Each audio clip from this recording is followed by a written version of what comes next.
भाग होते हैं उन जीवों के जो अपने पूरे जीवन काल में एक बार भी इस मूल ज्ञान को सुन पाते हैं, और उससे भी बड़े भाग होते हैं उन जीवों के जो इस मूल ज्ञान को थोड़ा सा भी समझ पाते हैं, बिल्कुल थोड़ा सा भी। क्यों? क्योंकि सुनना आसान है, आए बैठे 1 घंटा सुन के घर वापस चले गए, लेकिन इसको समझना बहुत मुश्किल है। और ये समझ केवल उसी को आता है जिस पर परम पिता परमात्मा की मोहर लगी हो। अगर मोहर नहीं लगी है तो आपको कुछ समझ में आने वाला नहीं है। ये सत्संग की पहचान है। जैसे कौवे के घोंसले में कोयल के बच्चे होते हैं, और जब कोयल आके अपनी मधुर वाणी सुनाती है, एक बार भी सुनाती है ना, तो वहीं पर कोयल के बच्चे एकदम जागृत हो जाते हैं। वो आवाज कौवे के बच्चे को नहीं समझ में आएगी। कौवे के बच्चे के सामने वो कुहू कुहू करती जन्म पिता दे, तब भी उसके समझ में नहीं आएगी। और कोयल का बच्चा एक आवाज सुन के अपनी मां के पीछे पीछे चला जाता है, कौवे के घोंसले को छोड़ के। ये महिमा है सत्संग की, ये सबके समझ में नहीं आती है। इसलिए धन्य है भाग जो हमें हमारे जीवन में केवल एक सत्संग भी मिल जाए, क्योंकि अगर पारखी होगा तो एक ही बार में समझ जाएगा, उसका निबेड़ा एक ही बार में कर देगा कि क्या सत्य है और क्या असत्य है। तो आज बहुत बड़ी किस्मत है जयपुर वासियों की, जो यहाँ पर मूल ज्ञान का प्रोग्राम, मूल ज्ञान का सत्संग हो रहा है।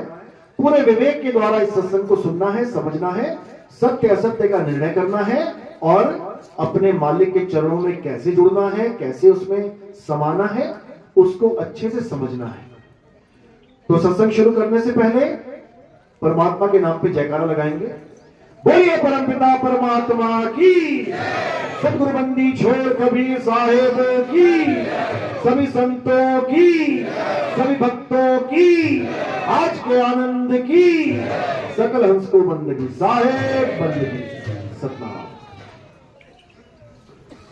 तो कबीर साहब समझा रहे हैं कि जब से ये दुनिया बनी है, जब से ये जग बना है, जब से इसमें जीव आए हैं, ये जीव एक बार भी अपने असली घर, अपने मालिक के घर वापस नहीं जा पाए। जब से ये आए हैं तब से लेके आज तक पता नहीं कितने युग बीत गए। सतयुग गया, त्रेता गया, द्वापर गया, कलयुग आया। अभी तो आया कह रहे हो, लेकिन पता नहीं कितनी बार कलयुग आके जा चुका है, जिसको चतुर्युग कहते हैं। पता नहीं कितने अनंत कोटि चतुर्युग समाप्त हो चुके हैं।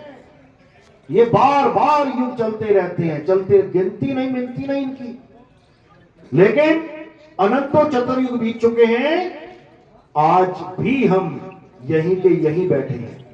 इसका मतलब अनंतों युग बीत गए, लेकिन हम अपने घर वापस नहीं जा पाए। अब बस इतना समझना है कि क्यों नहीं जा पाए, कारण क्या है, क्या कुछ कमी रह गई। सतयुग आया, सतयुग में ब्रह्मा विष्णु महेश जी की पूजा हुई, बहुत से जीवों ने करी, हमने भी की होगी, लेकिन मुक्ति नहीं हो पाई।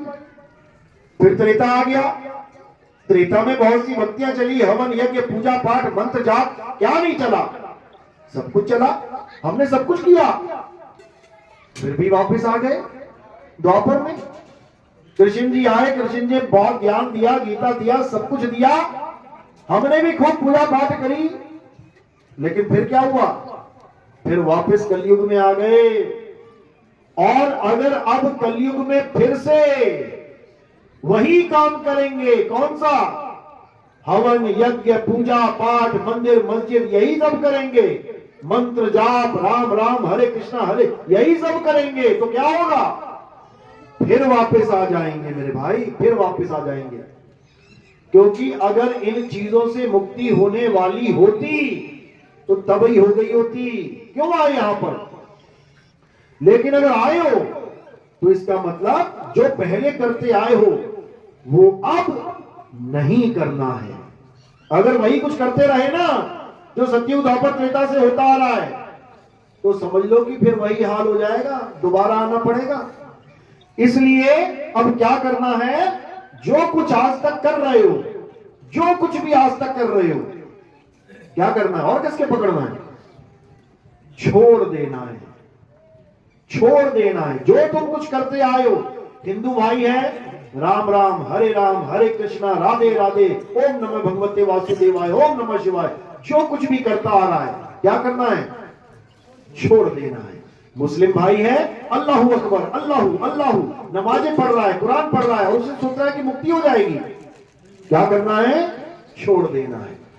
सिख भाई है, सोच रहा है वाहिगुरु वाहिगुरु वाहिगुरु वाहिगुरु करके मेरी मुक्ति हो जाएगी, क्या करना है, छोड़ देना है। ईसाई है, कह रहा है हालेलुया करूंगा, गीता बाइबल पढ़ूंगा, चर्च जाऊंगा, उससे मेरी मुक्ति हो जाएगी, सब छोड़ देना है, बिल्कुल छोड़ देना है। तो करना क्या है, वो करना है जो आज तक नहीं किया। क्या नहीं किया, नाम खूब जप लिए, मंत्र खूब जप लिए, पूजा पाठ हवन यज्ञ खूब जप ली, तीर्थों में नहाना धोना, गंगा स्नान जमुना स्नान बहुत कर लिया, सब कुछ कर लिया, पर क्या नहीं किया, आत्मज्ञान को प्राप्त नहीं किया, इस आत्मा को नहीं जाना, इस आत्मा के बारे में कभी सोचा ही नहीं कि आत्मा नाम की भी कोई चीज होती है। भाई वो क्या है, आत्मा का नाम तो सुना ना सबने, किस किसने सुना, हाथ खड़े करो जरा। लगभग सभी ने सुना होता है, सभी ने, ऐसा कोई होगा ही नहीं।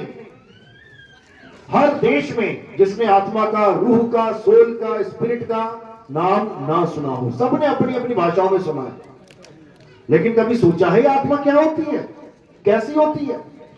अपनी अपनी आत्मा साथ लेके आए हो, किसी की घर तो नहीं छूट गई कि खाना बनाते बनाते चौके में छूट गई हो, कपड़े धोते धोते बाथरूम में टांग के घर आ गई। यहाँ पे कई लोग कहते हैं गुरुजी कंठी रह गई बाथरूम में, क्यों, नहाते वो उतार दी थी, वही लटकी रह गई। तो कहीं ऐसा तो नहीं कि आत्मा भी वहीं आ गई हो, सब लेके आए हो आत्मा, पक्की बात है, हाथ लगा के चेक करो जरा।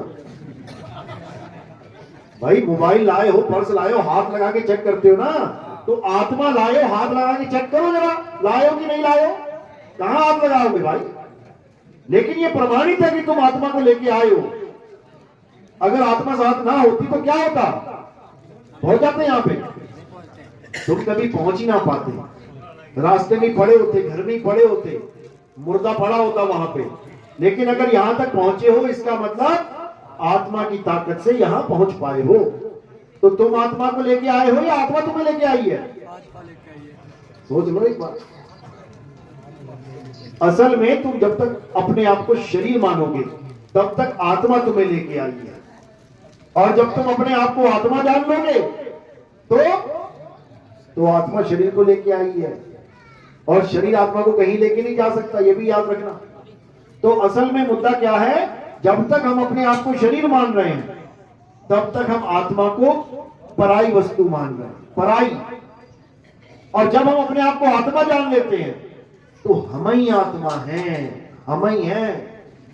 इसलिए साहिब ने आत्मा को शब्द कह के बयान किया। शब्द, आत्मा और शब्द एक ही चीज है, आत्मदेव और शब्द एक ही चीज है। तो इसलिए साहिब ने जहां तहां अपनी वाणियों में शब्द की महिमा गाई है। शब्द कहते हैं, गुरु मेरे सभी बड़े अपनी अपनी ठौर, शब्द विवेकी पार की सो माथे का मोर। इसका मतलब ये नहीं कि शब्द विवेकी पार की का मतलब जो कबीर साहब के शब्दों को अच्छे से खोल रहा है या अच्छे से उसको गा रहा है या अच्छे से उसको समझा रहा है तो वो शब्द पारखी हो गया। बहुत से कबीर पंथी ऐसे हैं जो शब्द को कबीर साहब की वाणी करके मानते हैं कि सार शब्द क्या है, कबीर साहब की वाणी ही सार शब्द है। सार शब्द क्या है, सार शब्द निर्णय का नामा, यानी कबीर साहब की वाणी का जो निर्णय कर देगा उसी को सार शब्द कहते हैं। बिल्कुल नहीं। सार शब्द क्या है, सार शब्द तुम्हारा आत्म स्वरूप है, उसी को सार शब्द कहते हैं, उसी को सतनाम कहते हैं। सत्य नाम है सार, बूझो संत विवेक करी, उतरो भव जल पार, सतगुरु का उपदेश यही।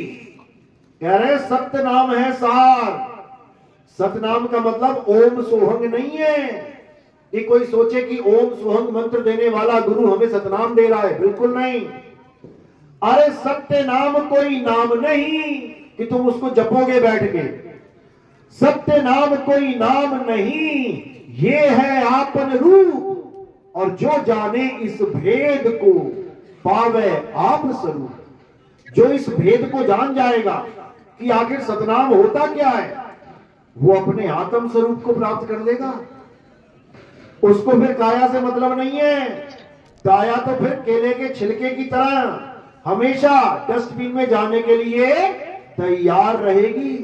देखो केला, जब जाते हो मार्केट में क्या खरीद के लाते हो, किसे देखते हो जब केला ले जाते हो? तो छिलके को।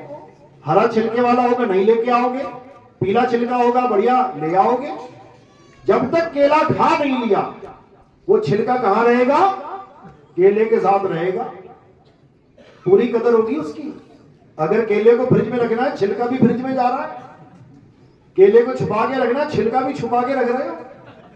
पूरी कदर चल रही है छिलके की, याद रखना। ऐसे भी छिलके हैं जिनको सजा दिया जाता है। ये देखो, ये छिलका सजा हुआ है, केला मत समझ लेना इसे, समझ लो। और जैसे तुमने केला खा लिया गप करके, अब छिलका कहां गया?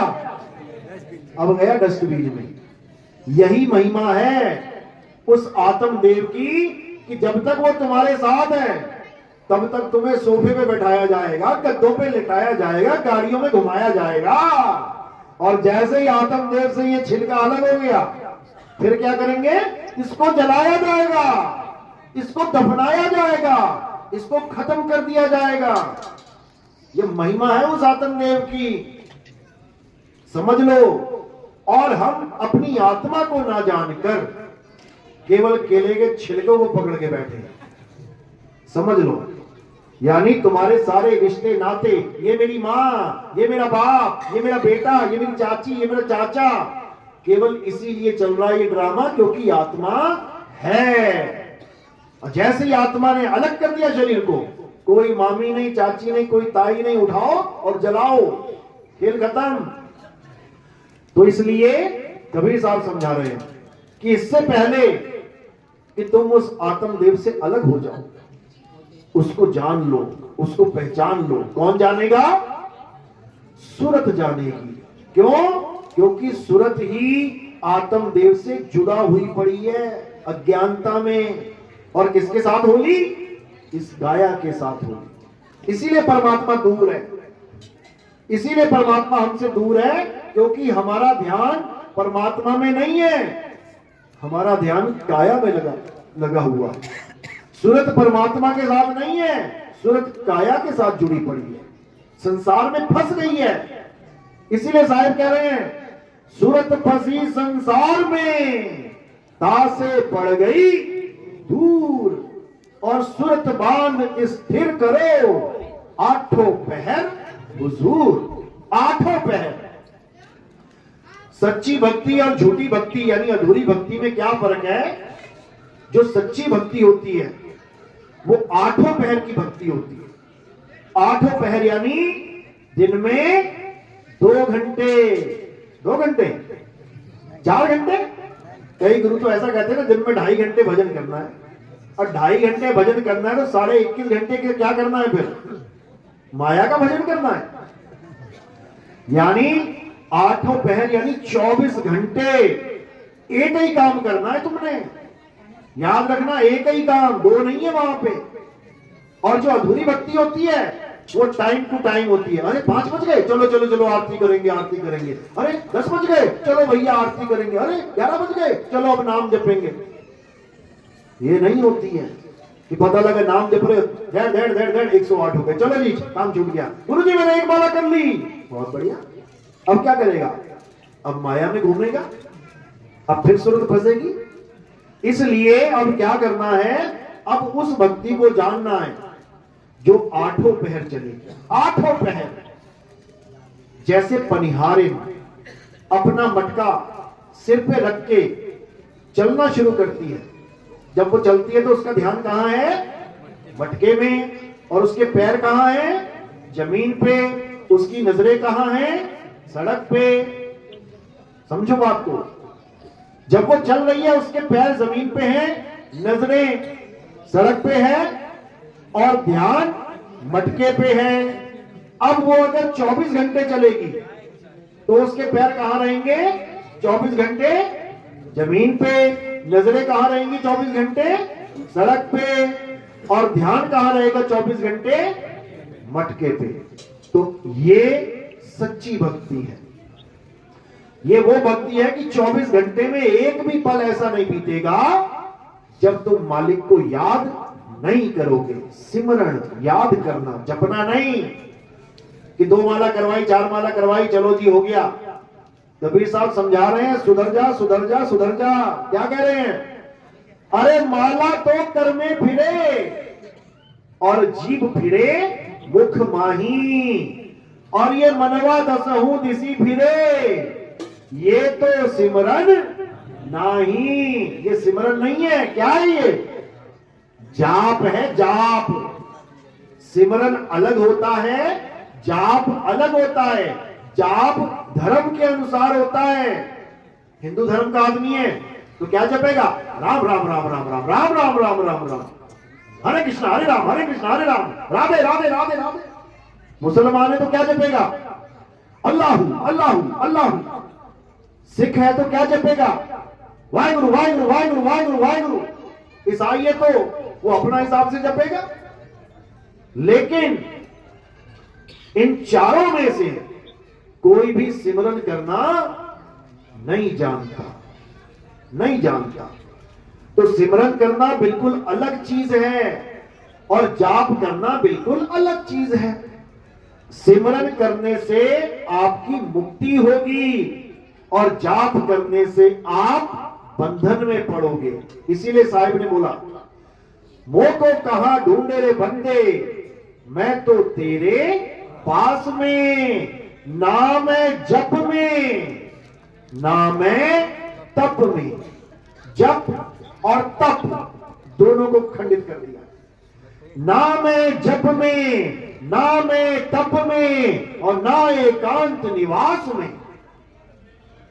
मोह को कहां ढूंढे रे बंदे, मैं तो तेरे पास में।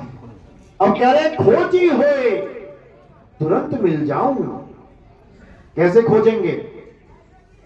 खोजने का एक तरीका होता है, जैसे आपका पर्स गिर गया किसी रास्ते में, अब आप कैसे खोजोगे उसको? सबसे पहले आपको याद करना पड़ेगा कि मैं किस गली से आया था। मैं स्कूल से चला था, स्कूल में पर्स था, हाँ, लेकिन जब मैं घर तक आया हूं पर्स नहीं है। इसका मतलब पर्स कहां मिलेगा? कहां मिलेगा? उसी रास्ते में मिलेगा, वहीं पड़ा होगा कहीं ना कहीं।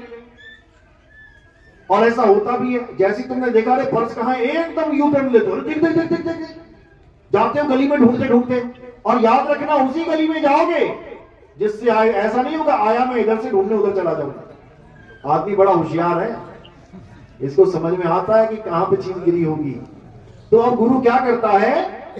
गुरु तुम्हें सिमरन का रास्ता बताता है कि याद कर बेटा, याद कर। जहां से तू वस्तु को भूला है, वस्तु वहीं पड़ी है, नाम नहीं जपना है। जिस गली में वस्तु है वहीं पड़ी है जहां गिरी थी, तू बस यू टर्न लगा दे, केवल उलट जा तू। तो साहिब समझा रहे हैं, अरे वस्तु कहीं और ढूंढे कहीं, और कैसे लागे हाथ, गुप्त वस्तु तब मिले जब भेदी लीजिए साथ। और भेदी लीना साथ में क्या करेगा? भेदी भेदी तुम्हें उस वस्तु का स्थान बताएगा कि वो कहां पर है वस्तु, तब तुम्हें समझ में आएगी बात। तो कह रहे वस्तु लीनी, भेदी लीना साथ में, और दीनी वस्तु लखाए, और कोटि जन्म का पंथ था, पल में पहुंचा जाए। कहते करोड़ों जन्म लग जाते हैं उस वस्तु को ढूंढते ढूंढते ढूंढते ढूंढते, मिलती नहीं। लेकिन गुरु ने ऐसा दया कर दी कि अब वो वस्तु मुझे सहज ही प्राप्त होगी। और कैसे होगी? जप से नहीं, जपना नहीं है। अगर पर्स गिर गया किसी गली में और तुम यहां बैठ के पर्स पर्स पर्स पर्स जपते रहोगे, कोई और उठा ले जाएगा इतनी देर में। तो जल्दी से जल्दी बैक टर्न, यू टर्न लेना है। तो साहिब समझा रहे हैं, अरे उलट समानी आप में और प्रगति ज्योति अनंत, साहिब सेवक एक संग, खेले सदा बसंत।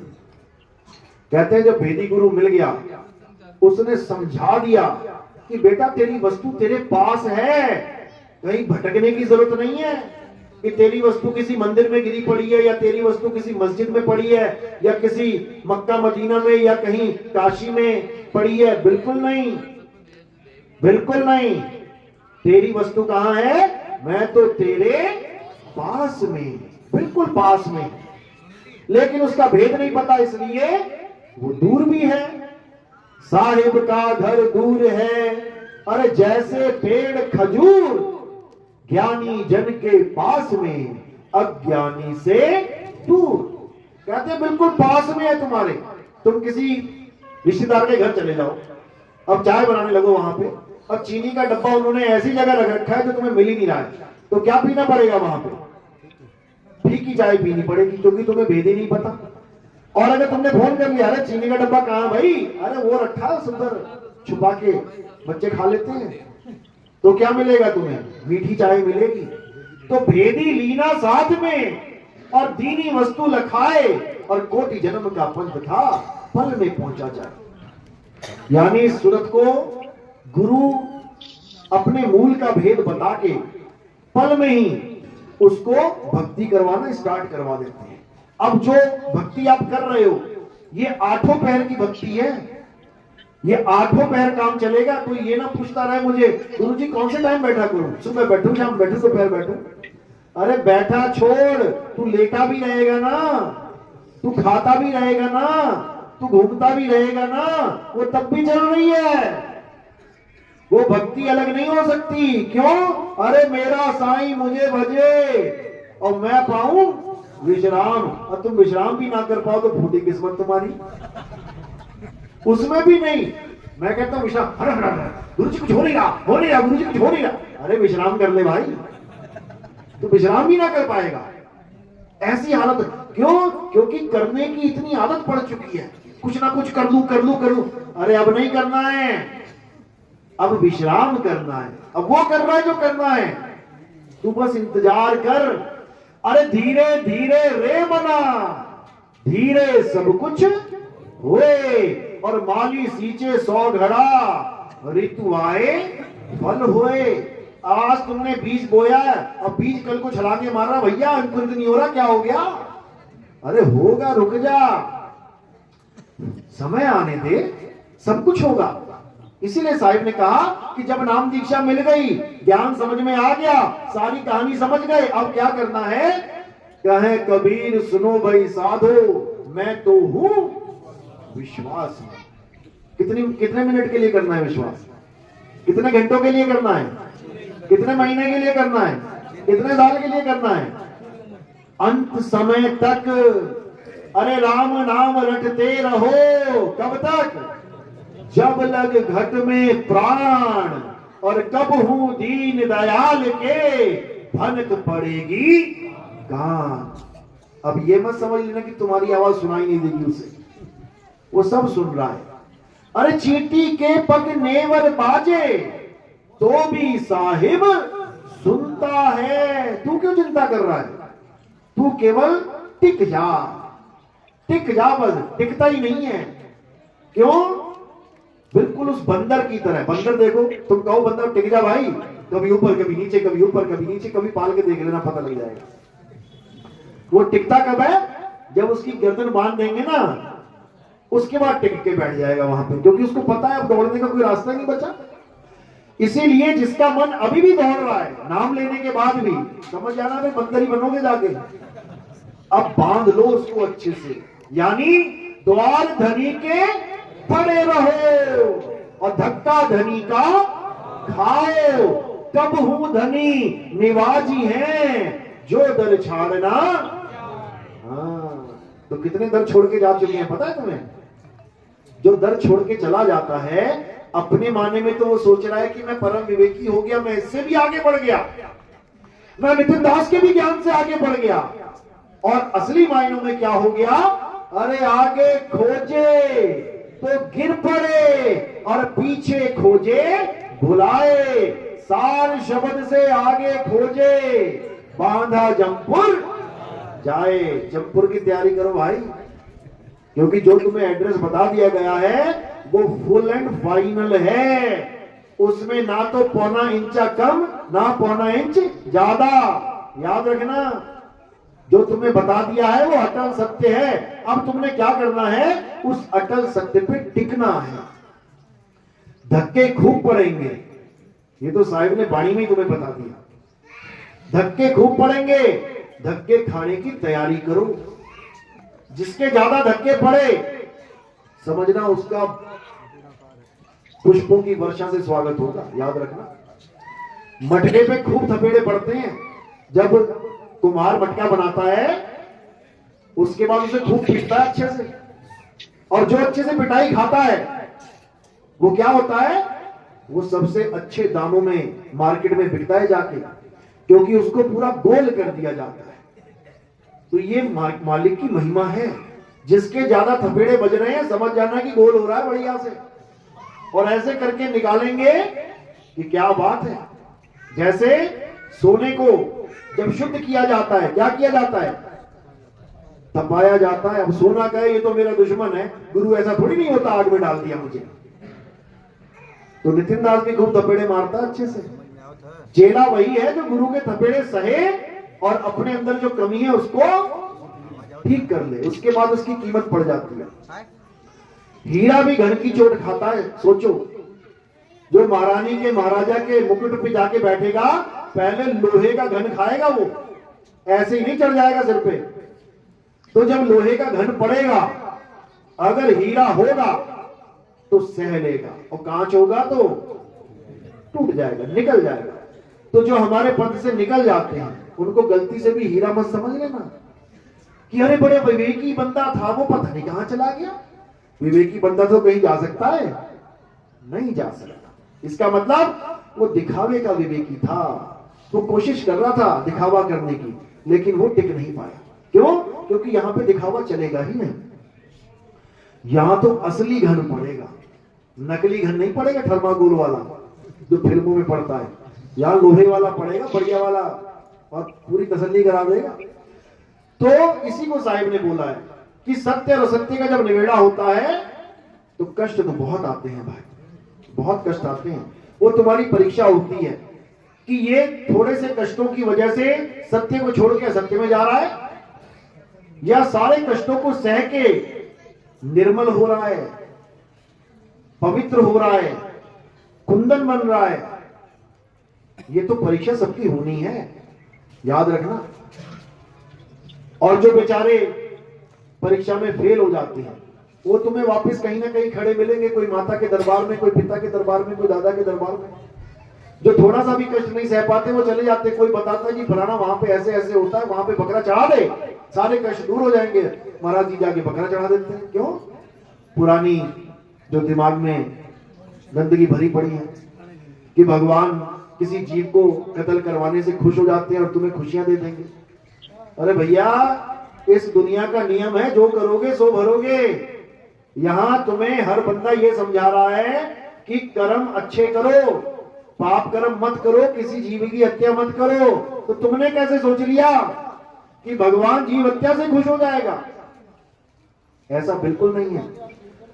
इसलिए सबसे प्रेम करना है, सबको मालिक का बच्चा समझ के प्रेम करना है। सब तुम्हारे भाई हैं, लेकिन जहां सत्य सत्य का निर्णय आ जाए वहां कोई भाईचारा नहीं है। अब ये नहीं कि लठ बजा दो सिर पे उसके, यानी वहां पे पक्षपात भी नहीं करना है। ऐसा नहीं सोचना है मेरा भाई भी ईसाई है मैं भी ईसाई हूं, अरे नितिन दास बात तो सही कर रहा है लेकिन नहीं, हम तो ईसाई रहेंगे। ईसाई रहो लेकिन सत्य को समझ के रहो, हिंदू रहो। मैं कोई धर्म चीज थोड़ी नहीं करवा रहा हूं किसी का, हिंदू है हिंदू रहो, लेकिन सत्य को समझ के रहो। मुस्लिम है तो मुस्लिम रहो, मैं ना बदलवाता तुम्हारा नाम, लेकिन सत्य को समझ के मुस्लिम रहो। इसी प्रकार सिख है तो सिख रहो, लेकिन सत्य को समझ के सिख रहो। तो क्या होगा, जब सत्य को समझ लोगे तो पहले तुम केवल हिंदू थे, अब क्या बन गए, अब सच्चे हिंदू, क्योंकि सच को समझ लिया। तो जब सच्चे हिंदू बन गए तो क्या बन गए, सनातनी हो गए। हिंदू और सनातनी में जमीन आसमान का फर्क होता है। जो सत्य को नहीं समझ पाते वो हिंदू हैं, और जो सत्य को समझ लेते हैं वो सनातनी हैं। जो सत्य को नहीं समझ पाते वो मुस्लिम हैं, और जो सत्य को समझ लेते हैं वो सच्चे मुस्लिम हैं। अब तुम कहोगे सच्चा मुस्लिम और झूठा मुस्लिम भी होता है, होता है।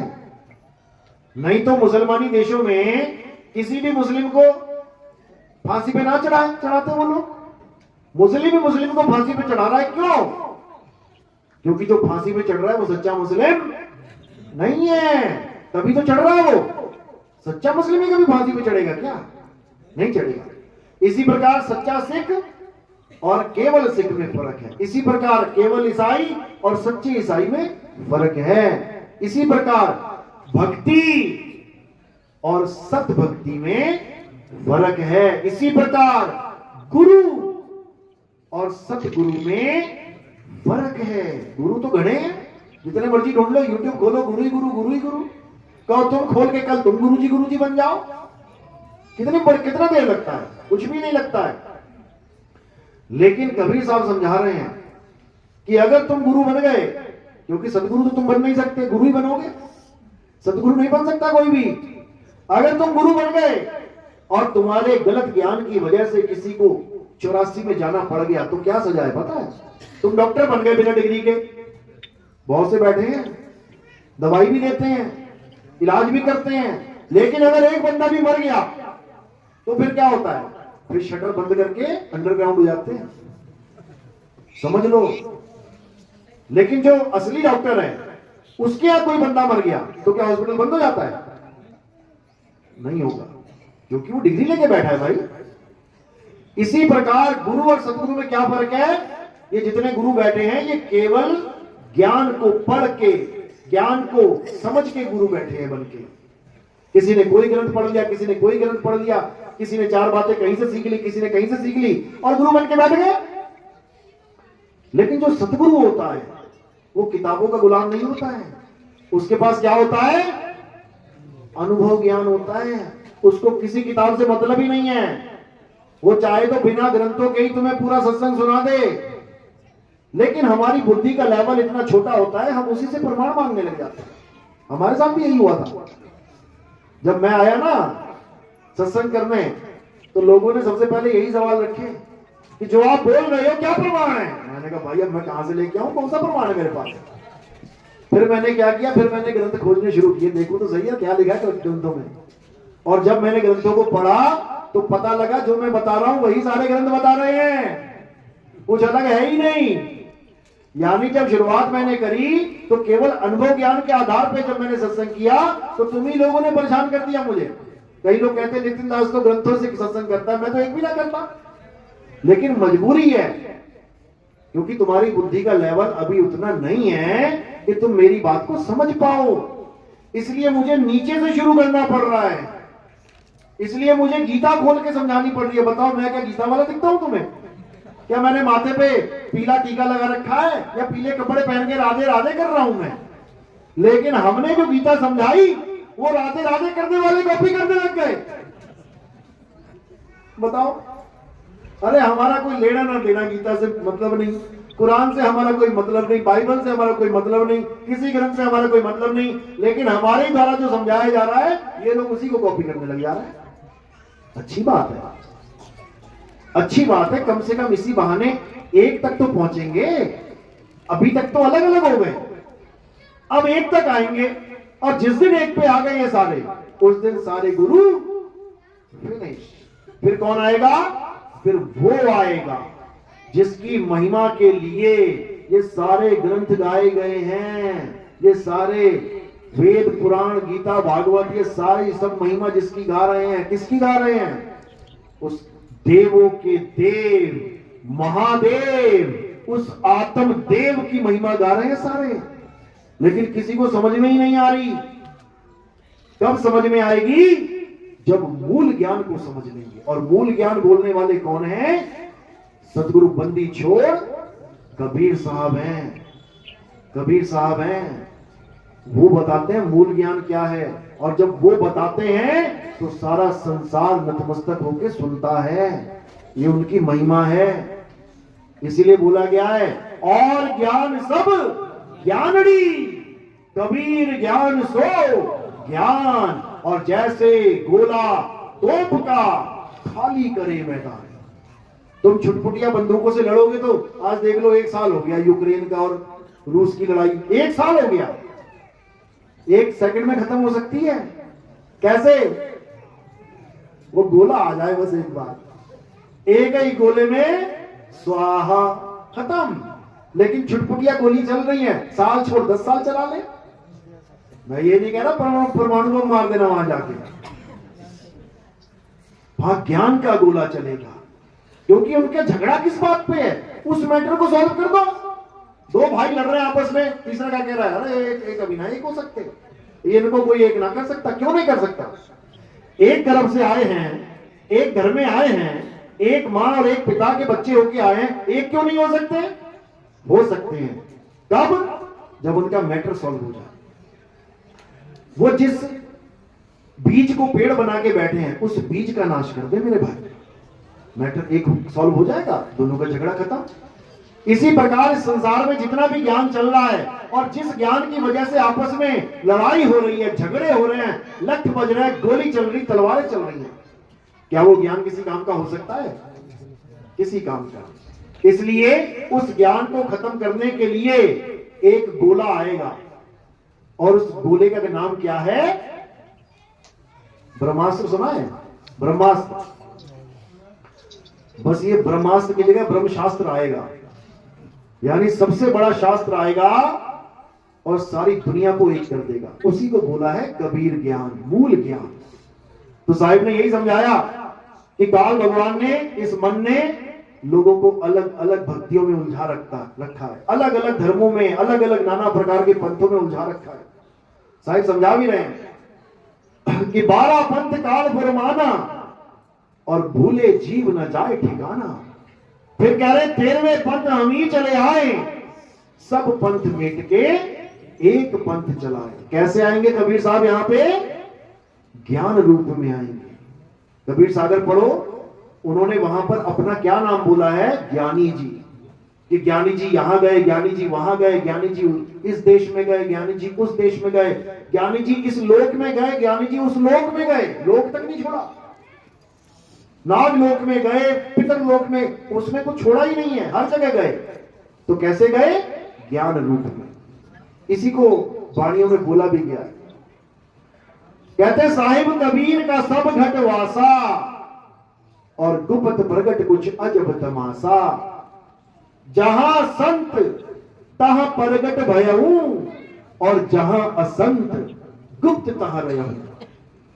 कोई ये ना सोचे कि सफेद कपड़े पहन के, सफेद चोला पहन के कोई भी कबीर पंथी है वो कबीर साहब का ही रूप है। गलती से भी ये मत सोच लेना। अपना भेद बता रहे हैं। जहां संत, संत का मतलब क्या होता है? संत का मतलब क्या होता है? संत का मतलब होता है सृष्टि का अंत। जो अपनी सृष्टि का अंत कर दे वही संत है। सृष्टि कहां है? सृष्टि कहां है? यही सृष्टि है। ये सृष्टि है तुम्हारी। आप मरे जग प्रलय हुई।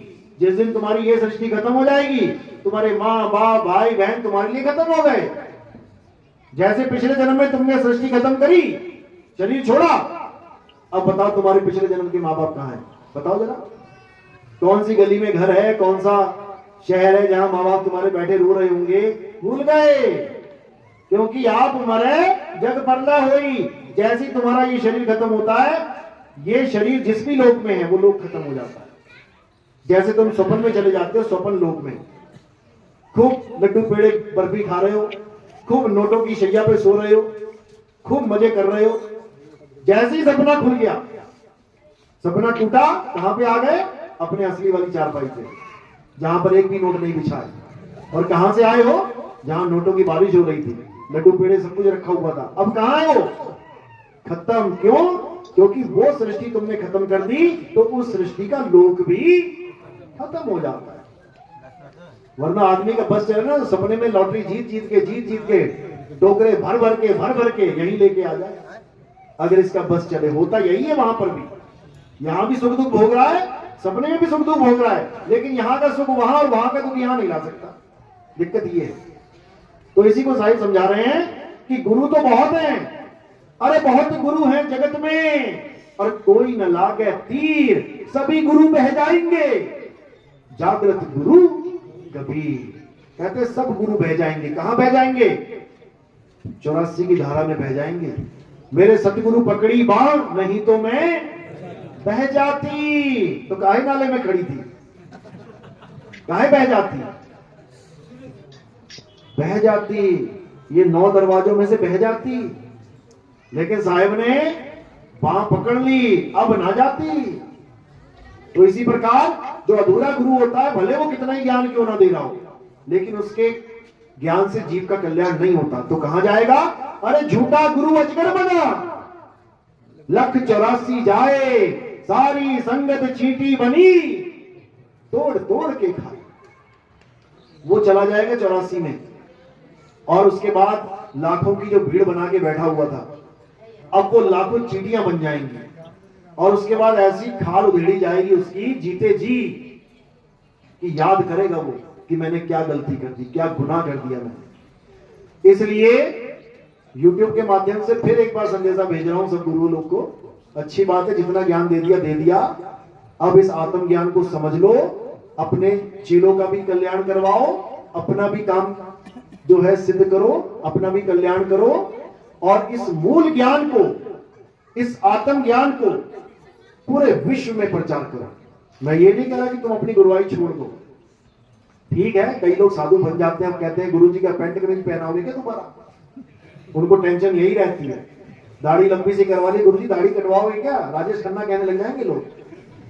है, हुआ है हमारे साथ, बताया लोगों ने कि कम से कम दाढ़ी तो रामपाल जी के अंदर वो भी साफ हो जाता है सब मामला। उनको लगा यार यहाँ पर भी साफ हो जाएगा, तो ऐसा नहीं है। वो पीछे बाबा जी बैठे हैं, हमारी शिष्य हैं, बाबा जी को बाबा जी रहने देंगे, कोई दिक्कत नहीं है।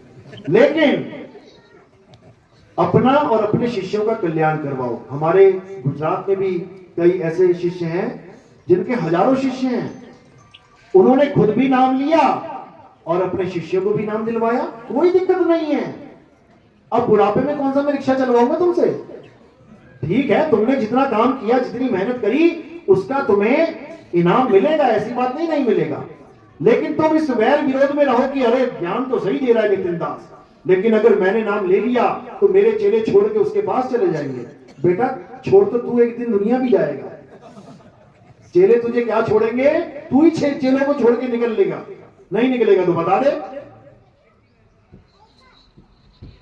लेकिन तब तू दोषी होके निकलेगा, तब तू दोषी होके निकलेगा कि सच को जानने के बाद भी अपने स्वार्थ के कारण तूने सत्य को स्वीकार नहीं किया। नहीं तो तेरे कारण हजारों उन जीवों को इस मुक्ति का भेद समझ में आ जाता। लेकिन जो हमारे साथ जुड़े हैं, धन्य भाग है उन गुरुओं के, उन संतों के, जिन्होंने वक्त रहते ये समझ लिया कि हमें सतगुरु नहीं मिला था, जिन्होंने ये समझ लिया और मूल ज्ञान के साथ जुड़ के आज हर जगह प्रचार चल रहा है। अभी आपको नहीं दिखाई देगा क्या हो रहा है। जब अंधेरा होता है, सूर्य के आने की तैयारी होती है, तब जल्दी नहीं समझ में आता कि क्या होने वाला है। जिसने कभी सूरज देखा ही नहीं उसको क्या पता कि अंधकार के बाद प्रकाश कैसा होता है। लेकिन देखते देखते देखते देखते देखते बंदा कहता बाप रे बाप, ये क्या हो गया, अंधेरा कहां चला गया। तो इसी प्रकार साहिब ने क्या बोला कि जब वो मूल ज्ञान आएगा, जब वो सत्य ज्ञान आएगा, तो सारे संसार का अंधकार खत्म हो जाएगा, ये सारा अज्ञान बह जाएगा। इसीलिए मदन साहब के ग्रंथ में ये लाइनें लिखवाई गई, कबीर साहब ने बोली कि चौथी गद्दी होई तारा, ताका चरित्र विदित संसारा, हम ही उनके सिर बैठ में आई और वासे पार कोई नहीं पाई। लोग कहते हैं कि नितिन दास अपने सिर पे फूल रखवा के आरती करवाता है अपनी। अरे मेरे भाई, अगर नितिन दास अपनी आरती करवाता होता ना तो अपने चरणों में फूल रखवाता। मेरे सिर पे रखने का क्या मतलब है? क्या तुम किसी के सिर पे रख के आरती करते थे आज तक? कभी नहीं। ये उसकी महिमा है कि नितिन दास उसकी आरती करवाता है जो सिर पे बैठा हुआ है, ये उसकी आरती चल रही है। और ये ग्रंथों में प्रमाणित है कि जब आखिरी अवतार आएगा तो उसकी महिमा होने से पहले उसकी पूजा आरती शुरू हो जाएगी। ये भविष्य मालिका में लिखा हुआ है। समझ लो, आज से कितने 100 साल पहले। ये उस शब्द गुरु की तरफ जिक्र है, मेरी तरफ मत देखो तो तुम मुझे मरवा दोगे फालतू में। ये शब्द गुरु की महिमा है कि उसकी आरती लोग करेंगे बिना उसे जाने, बिना उसे पहचाने। राम जी की आरती हुई, राम जी को पहचानने के बाद। कृष्ण जी की पूजा हुई, सारी लीलाएं करने के बाद। अब शब्द गुरु की आरती क्यों हो रही है? क्या हो गया तुम्हारे साथ? क्या करवा दिया उसने तुम्हारे साथ? कोई लीला दिखाई क्या? लेकिन फिर भी आरती हो रही है। ये महिमा है उसकी, यानी बिना कुछ किए ही वो महिमा पाएंगे। ये भविष्य मालिका में दर्ज है, मैंने नहीं लिखा भैया, उड़िया भाषा में लिखा है। मुझे ना आती उड़िया, लेकिन सब धर्मों में उसकी महिमा गाई गई है। ईसा मसीह महिमा, ईसा मसीह के धर्म वाले ईसाई महिमा गा रहे हैं। ईसा मसीह आएंगे, ईसा मसीह आएंगे, आएंगे। तो तुम क्यों प्रचार कर रहे हो? रुक जाओ ना, वो आगे खुद कर लेंगे। तुम क्यों मिशनरियां बनी हुई है? तुम क्यों गली गली में हल्ला मचा रहे हो? अरे उनके लिए भी तो कोई काम छोड़ दो यार। वो क्या करेंगे फिर आके? क्यों? पैसे का धंधा, नोट का धंधा। मुसलमानों में कहा जाता है इमाम मेहदी आएंगे, पूरी दुनिया में सबको मुसलमान बना देंगे। और कुरान हदीस में लिखा है कि ऐसा समय आएगा जब हर जगह तबाही होगी, चिड़िया जमीन पे उतरेगी लेकिन उसको सूखी जमीन नहीं मिलेगी उतरने के लिए, इतना खून बह जाएगा। तो फिर मुसलमान किसे बनाएंगे? वो ये सारे मरी जाएंगे तो वो मुसलमान किसे बनाएंगे भाई? किसी को समझ में नहीं आ रही, क्योंकि ये गुप्त भेद है। ये इसलिए लिखे जाते हैं, भविष्य इसलिए बताया जाता है। हमारा भी एक भविष्य पुराण है, पता है ना? कल की अवतार नाम सुना किसी ने? कल की अवतार किसने सुना है? राम जी का नाम भी सुना है ना? राम जी ने किसको मारा था? रावण का नाम सुना है? कृष्ण जी ने किसको मारा? कंस का नाम सुना है? कल की किसको मारेंगे? नाम सुना है उसका? किसको मारेंगे? ये तो चलो हमने बता दिया, ये तो हमने बता दिया। नहीं तो कल की सब जानते हैं, लेकिन उसको नहीं जानते जिसको वो मारेंगे। कल की का एड्रेस सब बता रहे हैं। संबल में पैदा होंगे, कोई कह रहा है उड़ीसा वाले संबल में, कोई कह रहा है यूपी वाले, मुरादाबाद वाले संबल में, कोई पता नहीं कहां के संबल में बता रहा है। अरे भाई, कोई उसका भी तो एड्रेस बता दो जिसको मारेंगे। वो कहां रहता है? उसका किसी को एड्रेस नहीं पता। लेकिन ग्रंथ कहते हैं कि जो जिसको मारेगा वो दोनों जानते हैं एक दूसरे को, वो दोनों जानते हैं। राम भी रावण को जानते थे, रावण भी राम को जानता था। ये मत समझना कि वो जानता नहीं था, उसको पता था कि मैं किसके हाथों मारा जाऊंगा। वो सब कुछ जानता था। तो इसी प्रकार जिसका वध होगा उसको अच्छे से जाना जाता है कि कहां रहता है वो, और बताया जाएगा। उसके बाद तुम भी जान जाओगे उसको, क्योंकि तुमने भी वध करना है उसका। सब कुछ कल की थोड़ी नहीं करेगा, कुछ तुम भी तो करोगे। इसीलिए साहिब ने बोला है कि वो कौन है? वो तुम्हारा मन है, जिसको कल की अवतार मारेंगे। और साहिब ने बोल रखा है ये कि मन को मार गगन चढ़ जाई, मान सरोवर बैठ नहाई। जब तुम उसको खत्म करोगे, तुम ही करोगे, और जब तुम अपने आसन पे जाके बैठोगे तब तुम्हें क्या समझ में आएगा? अरे अब तो जाए चढ़े सिंहासन और मिले हैं सारंग पानी, राम कबीरा एक भये हैं, कोई न सके पहचानी। यानी जो तुम्हें भरमाया जा रहा है कि तुम वहां जाके भगवान को चवर करोगे, अरे तुम ही भगवान हो जाओगे वहां जाके। समझ लो, आप ही संग आप ही बाजे, आप ही सारा कुछ आप ही आप हो जाएगा। तो इसी को हर संत ने हर ग्रंथ में समझाने की कोशिश करी है कि इस जीव को जब तक पीव अवस्था नहीं मिल जाती है, यानी नदी जब तक समुद्र में नहीं गिर जाती है, तब तक नदी सेफ मोड में नहीं है। पता नहीं कौन से प्रदेश में सरकार का डिसीजन आ जाए कि यहां बांध बनाएंगे जी, ले जी लग गई बांध, रोक पाएगी नदी क्या? एक बांध जम्मू में लगा दिया, आगे गिरी बेचारी पंजाब तक पहुंची, पंजाब में लगा दिया, आगे यूपी तक आई, यूपी में लगा दिया, वो बांध लगा लगा के कहानी खत्म कर दी इसकी। लेकिन एक बार अगर समुद्र में गिर जाए फिर कौन लगाएगा बांध? नहीं लगा पाएगी। इसीलिए बोला कोटि तो ब्रह्मा भय और कोटि भय ईश, साहिब तेरी बंदगी से जीव हुए जगदीश। अब कोई अलग से परमात्मा नहीं मिलने वाला तुम्हें कि तुम सोचो यार मैं तो पहुंच गया यहाँ पे सिंहासन पे, लेकिन कोई और है ही नहीं, किसी और का इंतजार नहीं करना, तुम ही हो वो। अरे तू सिमरन किसका करे, तू ही है आपे आप, तू ही है, लेकिन तू अपने आप को नहीं जान रहा, इसलिए धक्के खा रहा है। तो अब क्या करना है? अब उस डॉक्टर से इलाज करवाना है जो डॉक्टर आने वाले हैं, समझो।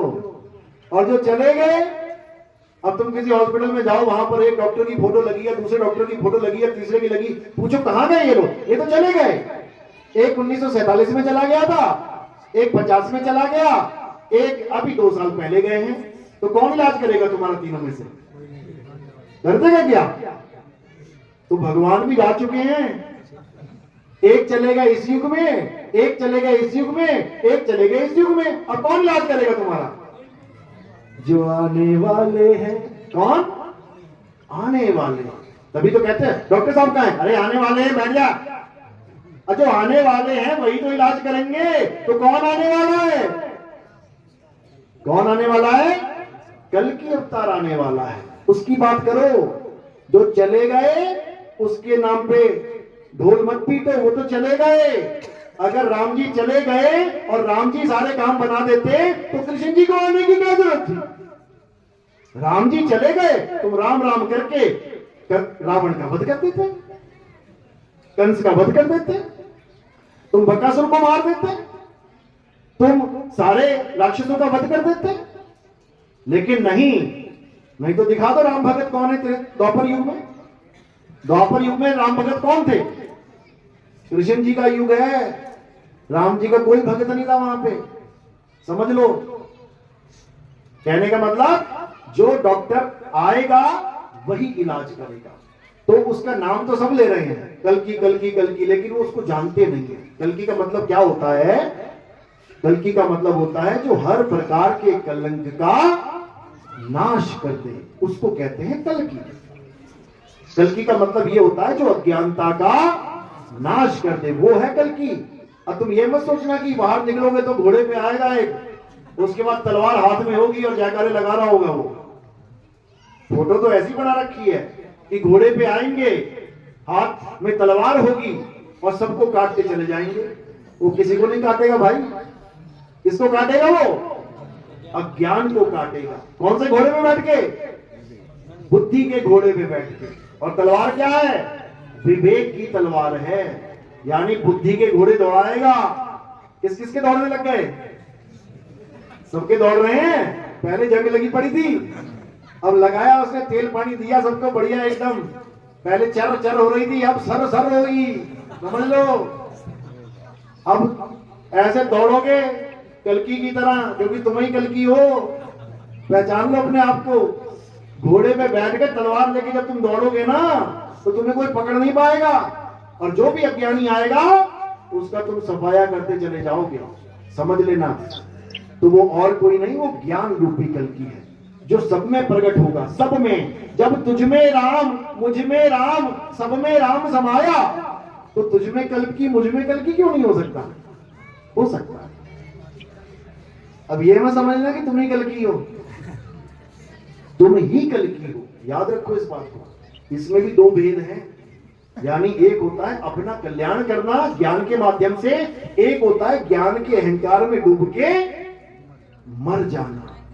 समझ लो, ज्ञान भी मोक्षदायक है, ज्ञान ही बर्बाद करने वाला भी है। रावण के पास भी ज्ञान था तो उसको मोक्ष प्रदान कर दिया क्या? उसको बर्बाद करके चला गया। और भक्तों के पास भी ज्ञान होता है, उससे उनका कल्याण होता है। तो हमने ऐसे ज्ञान को प्राप्त करना है जिससे हमारा कल्याण हो, ऐसे ज्ञान को नहीं प्राप्त करना कि जिससे हमारा सर्वनाश हो जाए, बिल्कुल भी नहीं। क्योंकि ज्ञान को हजम करना बहुत मुश्किल होता है मेरे भाई, याद रखना। जिसको ये मूल ज्ञान थोड़ा सा भी मिल गया ना, वो कहता है मुझसे बड़ा चौधरी इस दुनिया में कोई है ही नहीं। याद रखना इस बात को। तो इसलिए डॉक्टर कई बार टेस्ट करता है, कोई इंजेक्शन देना होता है और खतरा होता है कहीं इसको रिएक्शन ना हो जाए, तो पहले एक बूंद डालते हैं उसके अंदर। एक बूंद जाते ही थोड़ी देर डॉक्टर बैठा था, बैठ जा भाई, टिक जा। 2 मिनट 3 मिनट 5 मिनट बाद पूछता है, हाँ उल्टी तो नहीं आ रही ना, हाँ खुजली तो नहीं हो रही ना, कोई चक्कर तो नहीं आ रहा ना, अब क्या करेगा? अब पूरा इंजेक्शन ठोक देगा अंदर। तो मैं बता रहा हूं कि अभी तक जो ज्ञान अभी आया है, ये अभी एक बूंद आया है, और इस बूंद के बाद देखो कितनों को भुलकी होने लग गई, कितनों को चक्कर आने लग गया, कितने तो हवा में उड़ने लग गए। ये एक बूंद का असर है। अभी जब इंजेक्शन ठोकूंगा ना तो पागल हो जाएंगे वो लोग। अभी केवल एक बूंद दी है मैंने, उस एक बूंद में ऐसे नाच रहे हैं जैसे सब कुछ मिल गया हो। ये महिमा है, ये मालिक की महिमा है, समझ लो। ये महिमा है उस समुद्र की कि तुम्हें एक गिलास में ही तृप्ति मिल जाती है। कितना कितना पानी पीते हो? एक समुद्र पी जाओगे क्या एक बार में? तुम्हारी तृप्ति एक बूंद से ही हो जाएगी, समझ लो। लेकिन उस एक बूंद को हजम करना है, बदहजमी मत कर देना, कहीं उल्टी काम हो जाए तुम्हारा, बर्बाद हो जाओगे। तो इसीलिए साहिब समझा रहे हैं कि सत्य और असत्य का निबेड़ा करना सीखो। बहुत से ऐसे लोग आएंगे अब तुम्हारे सामने जो ये कहेंगे नितिन दास तो आत्मज्ञानी है, परमात्म ज्ञानी नहीं है। तुम्हें तो आत्मा की साधना करवाई जा रही है, परमात्मा की साधना नहीं करवाई जा रही। उनसे केवल एक सवाल पूछ लेना कि आत्मा और परमात्मा में भेद क्या है, आत्मा कैसी है, परमात्मा कैसा है। वो क्या कहेंगे? परमात्मा और आत्मा आहार विहार करते हैं, यानी खाना भी खाएंगे साथ में बैठ के एक थाली में, और घूमने भी जाएंगे कंपनी बाग में। आत्मा और परमात्मा दोनों ये लोग कहते आ रहे हैं। अब हमारे सत्संग सुन के अब क्या कह रहे हैं? परमात्मा तो शब्द रूप है। तो उनको पूछो शब्द कहां टहलता है भाई? ये शब्द कहां टहलने जाता है? क्या शब्द भी टहलता है किसी के साथ जाके? कि आत्मा भी शब्द है, परमात्मा भी शब्द है, दोनों टहलने जा रहे हैं। टहलने का काम देह का है, इस शरीर का काम है खाना पीना, टहलना, हंसना, बोलना, रोना, ढोना। ये आत्मा परमात्मा का काम नहीं है। लेकिन लोगों को नहीं समझ में आता, नहीं समझ में आता क्या किया जाए। लेकिन जो मालिक का हंस होता है, जो विवेक से भरा होता है, उसको कोई माई का लाल हिला नहीं सकता, ये उसकी पहचान है। लेकिन जो बेचारा अभी बच्चा है विवेक में, जैसे शेर और लकड़बग्घे का अगर युद्ध हो जाए कौन जीतेगा? शेर ही जीतेगा। लेकिन शेर के बच्चे का युद्ध हो जाए लकड़बग्घे से तो मारा जाएगा। यानी लकड़बग्घा शेर से पंगा नहीं लेता, शेर के बच्चों को फोन कर करके सुनाता है क्या? याद रखना, वो शेर के मोबाइल पे कभी मैसेज नहीं भेजेगा, वो शेर के बच्चों के नंबर ढूंढता है। देखो जरा यूट्यूब में नंबर पड़ा है कोई? क्योंकि उसको पता है कि बच्चे को मारा जा सकता है, लेकिन शेर के आगे दहाड़ा नहीं जा सकता। याद रखना इस बात को, दहाड़ेंगे तो क्या हुआ, तो मिमियाते भी नहीं है बेचारे। तो इसी को मैं समझाता हूं बार बार कि जिस दिन तुम शेर के बच्चे से शेर बन गए, यानी पूर्ण विवेकी बन गए, फिर याद रखना तुम्हारा नंबर भी ब्लॉक ही मारेंगे वो लोग। फिर उनको पता भाई ये ना हिलने वाला, इसका कुछ होने वाला नहीं है, क्योंकि इसका जो होना था हो गया। समझ लो, दूध को दही बनाया जा सकता है, दही को मक्खन बनाया जा सकता है, मक्खन को घी बनाया जा सकता है। घी को क्या बनाओगे बताओ जरा? यानी जो उसका होना था अब हो लिया, अब तू भैया अगला रास्ता देख। दूध को ढूंढ घी को छोड़। तो इसी प्रकार जब सत्य ज्ञान इस संसार में आ जाता है तो सारे धर्मों के झगड़े, सारी जात पात का भेद, ऊंचा नीचा, बड़ा छोटा, ये सब खत्म हो जाता है। और वैसे भी जात पात तो कुछ है ही नहीं।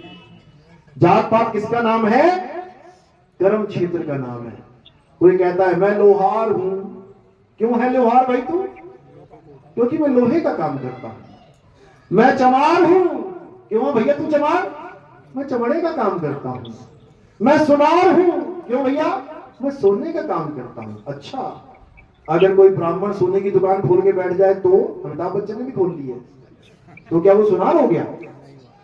सुनार हो गया? कोई ब्राह्मण जूतों की दुकान खोल ले, बढ़िया कंपनी ले ले, 2 4 5 कैंपस के, एक्शन के, बाटा के, तो वो चमार हो गया क्या? काम तो उसका जूतों वाला है। मैं राजपूत, मैं नाई की दुकान खोल लूं कहीं पे जाके, 2 4 लड़के रख लूं, भले मैं ना काटू बाल किसी के, लेकिन क्या कहलाएंगे? नाई की दुकान है, अंदर जो बैठा वो नाई हो गया। अरे जब मैं नाई नहीं हुआ, वो ब्राह्मण चमार नहीं हुआ जूते की दुकान खोल के, तो तुम कैसे नाई, और तुम कैसे धोबी, और तुम कैसे चमार, और तुम कैसे क्या हो गए? तुम कैसे हो गए? यही अज्ञान है।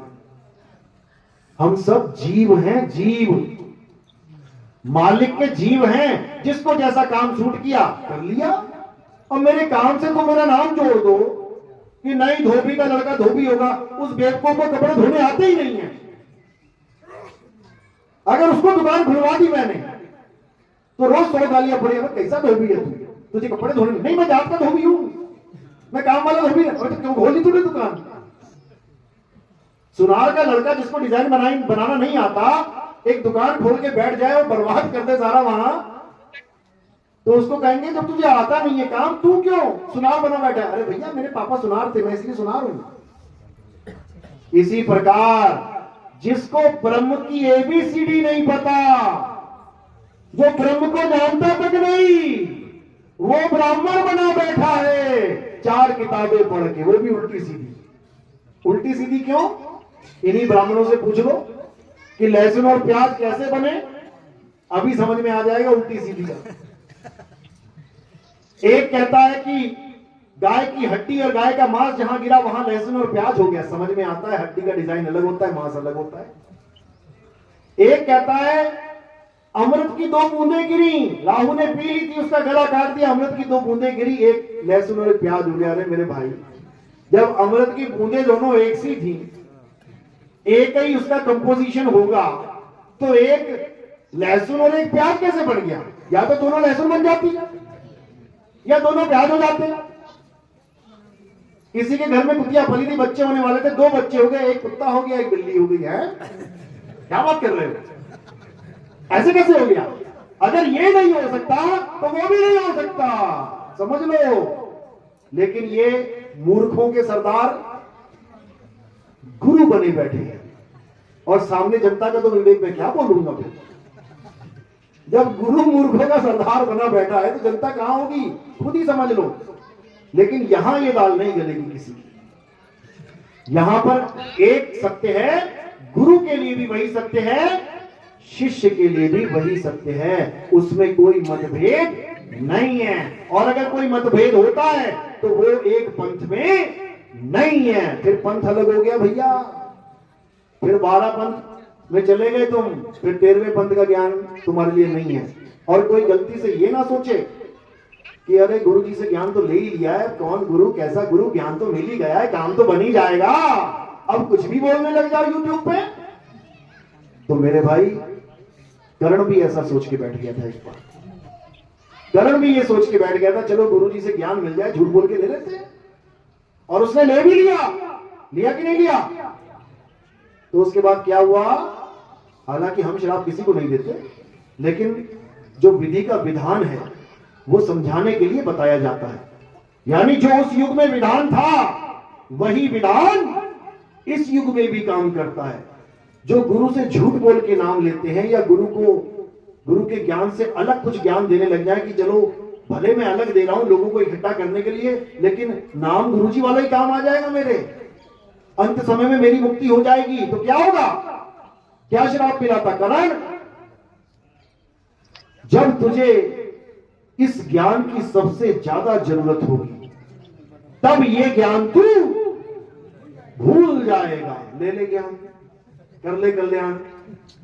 तो इसी प्रकार जो ये सोचते हैं कि हम कुछ भी बकवास करते रहे, नितिन दास का ज्ञान तो हमारे पास है ही है, लगा लेंगे चप्पू, चला लेंगे चप्पू, ना चलेगा।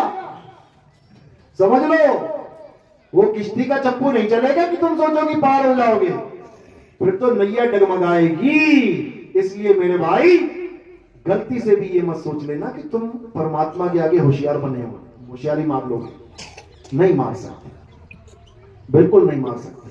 इसीलिए गुरु की महिमा गाई गई है कि गुरु को कीजिए दंडवत, कोटि कोटि प्रणाम, कीट न जाने भृंग को, गुरु कर ले आप समान। अब गुरु को तो भृंगी के साथ खड़ा कर दिया, जोड़ दिया गया, और चेलों को क्या बना दिया? कीट पतंगे। समझ लो। लेकिन आजकल के चेलों को कह देना अरे कीट पतंगे, तो वो कहेंगे हमें भैया ऐसा गुरु चाहिए जो हमारी इज्जत करे। समझ लो, मैं ये नहीं कह रहा कि हम कीट पतंगे बोलेंगे किसी को, लेकिन आज के टाइम में चेला ऐसा गुरु ढूंढ रहा है कि गुरु मेरी इज्जत करे। समझ लो इस बात को। असल में इज्जत वो जीव नहीं चाह रहा है गुरु से। कौन चाह रहा है? मन चाह रहा है। और जीव को समझ ही नहीं आ रहा है, जीव को ये समझ में ही नहीं आ रहा है कि मुझे इज्जत चाहिए थी कि मुझे मुक्ति चाहिए थी। जिसको फांसी होने वाली है वो क्या कह रहा है? जो उसको खाना देने आ रहा है, हो इज्जत से दिया कर भाई, इज्जत से कर मेरी बात। और ये नहीं पता लटकने वाला है थोड़े दिनों में, जो लटकने वाला है वो इज्जत ढूंढ रहा है, इज्जत ढूंढ रहा है वो। लेकिन याद रखना है कि इस बार तुम्हें ऐसा गुरु मिला है जो तुम्हारी छोड़ो अपनी इज्जत नहीं करता, वो बेइज्जती में खुश है। निंदो निंदो मोको लोग निंदो, अरे निंदा जन को बहुत प्यारी, निंदा बाप निंदा महतारी। समझ लो, यहां इज्जत नहीं मिलेगी किसी को, अच्छे से धोया जाएगा। तो इसी को समझना है, यानी कि हमने मान सम्मान अपमान से ऊपर आ जाना है। अगर तुम मान अपमान सम्मान से ऊपर नहीं आ पाए तो समझ लेना कि तुम एक अदृश्य शक्ति की कैद में हो, और उस अदृश्य शक्ति का नाम है अलग निरंजन। याद रखना। इसलिए मीटर बता रहा हूं तुम्हें, मीटर। जैसे तुम बाइक चलाते ना, तुम्हें कोई कहे कि 100 की स्पीड में आना, तो क्या देखते आते हो? पेड़ कितनी तेजी से जा रहे हैं पीछे, या जमीन कितनी जल्दी जा रही है पीछे, क्या देखते हो? मीटर देखते हो। पेट्रोल लेने जाते हो ना, तो क्या देखते हो? थोड़ा देखते हो सामने वाले के जो पेट्रोल डाल रहा है, सुंदर है कि काला है कि पीला है, मीटर देखते हो। तो इसी प्रकार एक मीटर देता हूं मैं तुम्हें, तुम्हें पता लगता रहेगा कि तुम कितने आजाद और कितने बंधन में हो। जब बहू को सास की बात से गुस्सा आता रहे तो समझ जाना अभी तुम जाल में फंसे हुए हो। जब सास को बहू की बातों से गुस्सा आता रहे तो समझ जाना कि अभी बेटा काल के जाल में ही हो। जब तुम्हें किसी की भी बात से गुस्सा आने लगे, अब ये नहीं कि वो तुम्हें कुछ गलत काम कर रहा है तो गुस्सा ना करो, यानी कि जब तुम्हारे मान सम्मान की बात आती है, कोई तुम्हारा अपमान कर देता है और तुम उसको सह लेते हो, तब समझना कि अब तुम्हारा हाजमा बहुत परफेक्ट हो रहा है, अब तुम बिल्कुल सही ट्रैक पे जा रहे हो।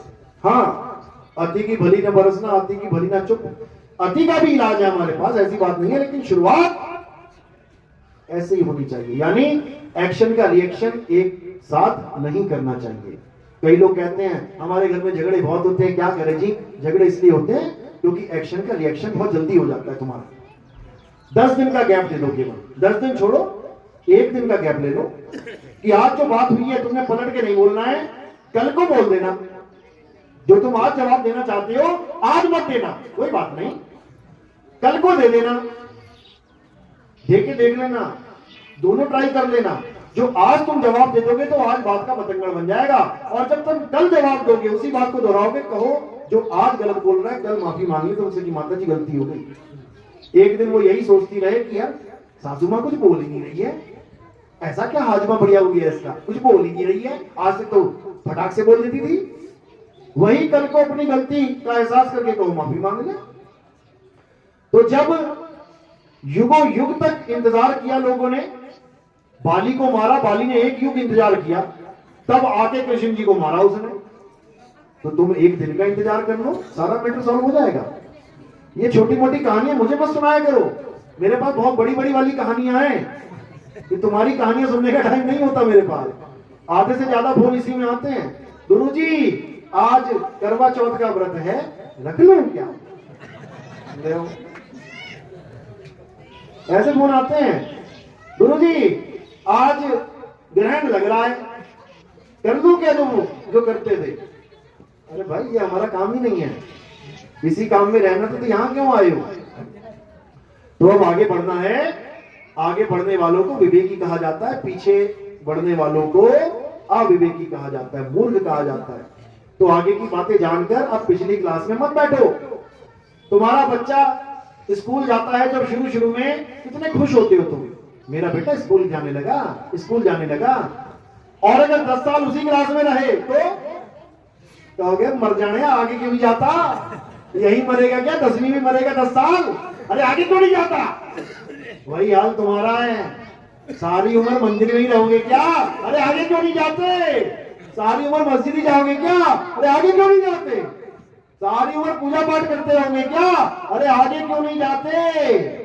तो आगे कहां जाना है, आत्मज्ञान में आना है, आत्मज्ञान को जानना है। हे अर्जुन, जो अपनी आत्मा में रमण करते हैं, जो अपनी आत्मा में तृप्त हैं, जो अपनी आत्मा में संतुष्ट हैं, अपनी आत्मा में, अर्जुन मेरी आत्मा के पीछे मत पड़ जाना, अपनी आत्मा के बोला गया है।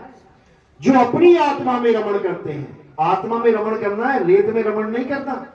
वृंदावन में एक जगह है, उसका नाम रखा है रमण रेती, रेत में रमण कर रहे हैं। अरे रेत में तो 84 लाख में रमण करना ही है, 84 लाख में रेत में रमण करते आए। कुत्ता कोई बेड पे थोड़ी सोता है, कि सुअर डंडल के गद्दे पे सोता है, कि गाय भैंस बढ़िया शानदार गद्दों पे सो रही है, रेत में ही रमण कर रही है। नाली के कीड़े से लेके बड़े से बड़ा हाथी रेत में ही घूम रहा है बेचारा। ये तो केवल एक इंसान है जो गद्दे पे सो रहा है मजे से। चाहे तो कुत्ते को भी सुला ले गद्दे पे, इतनी बड़ी महिमा है इंसान की। यानी रेत में रहने वाले को गद्दे में सुला ले, सड़क पे घूमने वाले को ऑडी में बैठा ले, ये इंसान की महिमा भी है भाई। लेकिन अपनी दुर्गति जो हो रही है उसको बर्बाद होने, उसको बचा नहीं पा रहा है, और जीवों के सोच रहा है कि उसको मैं थोड़ा बढ़िया जीवन दे दूं। पहले अपने बारे में सोचो। बचाता वो है जो पहले खुद बचा होता है। फौज में जब लड़ना सिखाया जाता है तो केवल गोली चलाना नहीं सिखाया जाता, बचना सिखाया जाता है। पहले बचोगे तभी तो मारोगे किसी को। और चौधरी बन के खड़े हो गए, मार गोली, ले मार दी, मर गया, अब क्या करें। तो डिफेंस बहुत जरूरी है। इसी प्रकार तुम्हारा भी डिफेंस बहुत जरूरी है, यानी सेफ मोड में आ जाओ। हवाई जहाज में यात्रा करोगे तो उसमें भी बोला जाता है कि अगर वायु का दबाव कम हो जाए, सांस ना आए, तो यहां से ये अपने आप गिरेगा नीचे, मुंह पे लगाने वाला मास्क। दूसरों की मदद करने से पहले कृपया अपना मास्क अच्छे से पहन ले। पता लगा दूसरों को दबा रहा है, मास्क दिला रहा है, खुद ही पे गिर गया, फिर क्या होगा। इसलिए सबसे पहले तुम सेल्फ डिफेंस में आ जाओ। और सेल्फ डिफेंस कहां है, साहिब कहते हैं सुरत समाये शब्द में, वाको काल ना खाए। पहले तुम सेफ हो जाओ, उसके बाद करो अपना जो करना। चलो, तो आज का सत्संग यही समाप्त करते हैं। किस किस को मेरी बात समझ में आई, कुछ पता भी लगा कि हवाई फायर चल रही थी ऊपर से, बहुत अच्छी बात है, बहुत बढ़िया। मालिक की दया है, ऐसे ही विवेक जागता रहे और दूसरे लोगों का विवेक ऐसे ही आप जगाते रहें, और इस संसार में एक ऐसा मुहिम चले जिसकी हम सबको बहुत जरूरत है। बड़े बड़े देश जो टेक्नोलॉजी की बातें करते थे, आज वो एक दूसरे पे बम फोड़ने की बातें कर रहे हैं। जो टेक्नोलॉजी को बेच बेच के करोड़पति हो गए, आज वो उन्हीं लोगों को मारने की बातें कर रहे हैं जिनकी वजह से वो करोड़पति हुए। क्या करोगे करोड़ रुपया, तुम्हारे पास अरबों रुपया हो जाए और तुम अकेले ही रह जाओ मार्केट में, तो क्या करोगे, किसको पैसा दोगे और क्या खाओगे, क्या पियोगे, मरना है क्या। तो ये सब कब खत्म होगा, जब हम एक दूसरे को समझेंगे, एक दूसरे को जानेंगे और एक मालिक की बंदगी में आ जाएंगे तो सारा झगड़ा खत्म हो जाएगा। और मालिक एक ही है, और झगड़ा भी इसीलिए चल रहा है कि वो मालिक एक है। मुसलमान कह रहा है हिंदू को मान ले परमात्मा एक है, इसी बात का झगड़ा है। समझ लो, एक एक कहकर भी सब अनेक हुए पड़े हैं। बस झगड़ा इस बात का है कि तू उसको राम मत बोल, अल्लाह बोल, तब मुझे खुशी मिलेगी। अरे भैया, उसका नाम राम भी है। कुरान में अल्लाह के 100 नाम लिखे गए, तो 100 क्यों लिखे गए जब एक ही नाम है उसका? तो 100 नाम लिखे गए, तुम 100 बता दो कौन कौन से नाम है। मुसलमानों को 100 नाम भी नहीं पता होंगे, ऐसे मुसलमान बैठे हैं। तो फिर उसके सारे नाम है, अनंत नाम है, लेकिन नाम वाले को जानना है, नामों को नहीं जानना है। वो नाम वाला एक ही है। तो इसी के साथ आज का सत्संग यही समाप्त करते हैं।